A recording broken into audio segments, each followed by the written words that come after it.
जाणपण ते गिळती गुण गर्वाभिमाने. म्हणून ते त्रिगुण जे आहेत ना, सत्व रज तम, ते सोडण्याचं, ते करण्याचं कार्य कोण करणार आहे?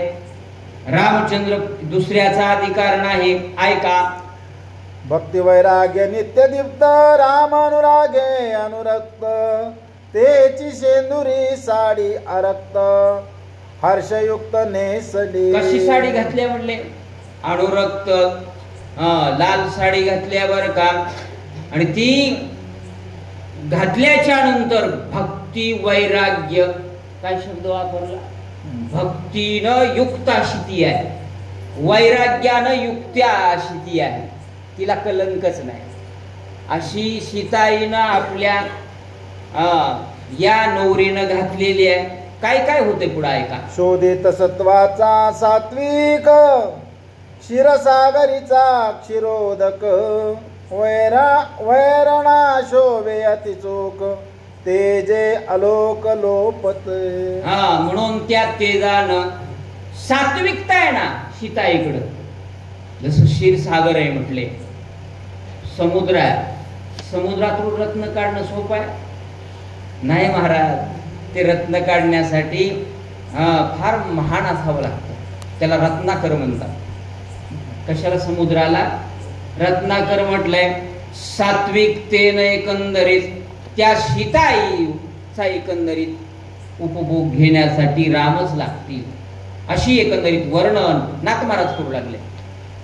परिधानेशी समसूत्र तेची जानकीचे कटीसूत्र तेनेची महत्व पार शोभे सुंदर कटीसूत्रे. आणि म्हणून ते कटीसूत्र कसं आहे तर सुंदर आहे. त्याला एकंदरीत काय असतात माय, थोड्या थोड्या काय म्हणतात त्याला, कंबरपट्ट्याला तेही घातले वर का, सुंदर वाटावं. सगळे अलंकार घातले कुणासाठी? रामासाठी. नाथ म्हणू लागले. किंकिनी जालमाळा कटीसूत्री सिद्धी सकळा शूद्र घटिका रिद्धी प्रबळा कटी मेखळा शोभत. अशा एकंदरीत कटी मेखळा शोभत शोभू लागल्या. होय, जे जे विकार आहेत ते जाण्यासाठी किंकिनी ज्वाळमाळा याचाही एकंदरीत समावेश त्या कटीसूत्रामध्ये केलाय. ऐका. पृष्ठभागी रुळेवेनी माझी अनर्थ्य श्याममणी मोद मिरविता हे चिद्रत्नी शोभे कामिनी सौभाग्ये. सौभाग्यानं युक्त सीता आहे. शोभे कामिनी, सौभाग्य. म्हणून सगळे शालंकृत सगळी व्यवस्था सीताईनं केले. अशी नवरी शालंकृत गजावर दाखवण्याचं कार्य आहे. सीताईची नजर मात्र रामाकडे आहे. ऐका. तिच्या वैराग्य पल्लवासी मुक्त मोतीये झळकती कैसी ते देखुनी भाळले संन्यासी अरनिशी अनुलक्ष. होय, नाथ महाराज म्हणले तिचा जे ओढणी आहे म्हणा ना हाताच्या भाषेत, त्या ओढणीला जे जे काही मुक्त लग लागलेत ना ते पाहिले पुन्हा संन्यासांनी. ते भाळले संन्यासे. इतका सुंदर एकंदरीत तिचा पदर, त्या पदरावर त्या झालरा पाहिल्याच्या नंतर म्हटले ही नवरी आपल्याला असाही गिरे. भाळले संन्यासे. चांगल्याला कोणी भाळतं का नाही? संन्यासी सुद्धा उपस्थित होते.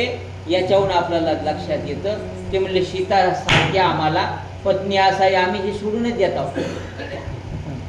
या लागी सीता स्वयंवरी अपार मिनले मस्करी भुलले तिच्या पालवावरी अहोरात्री अनुलक्ष. महाराज म्हणले अपार मिनले. बरेच जण आले, भुलले ना सीताईला पाहिल्याच्या नंतर.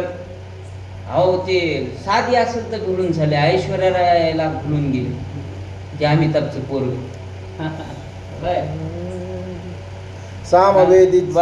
सामवेदीचा नाद गंभीर तेवी अंधुवाचा गजर नादे भुलले राजकुमार वरणी तत्पर भूपा. काय घातलं होतं म्हटले? अंधुवा म्हणजे तोडवे म्हणतात त्याला. ते घातले होते सीताईने. आणि त्या तोडव्यांचा आवाज झाल्याबरोबर अनेक जण भुलले म्हणे.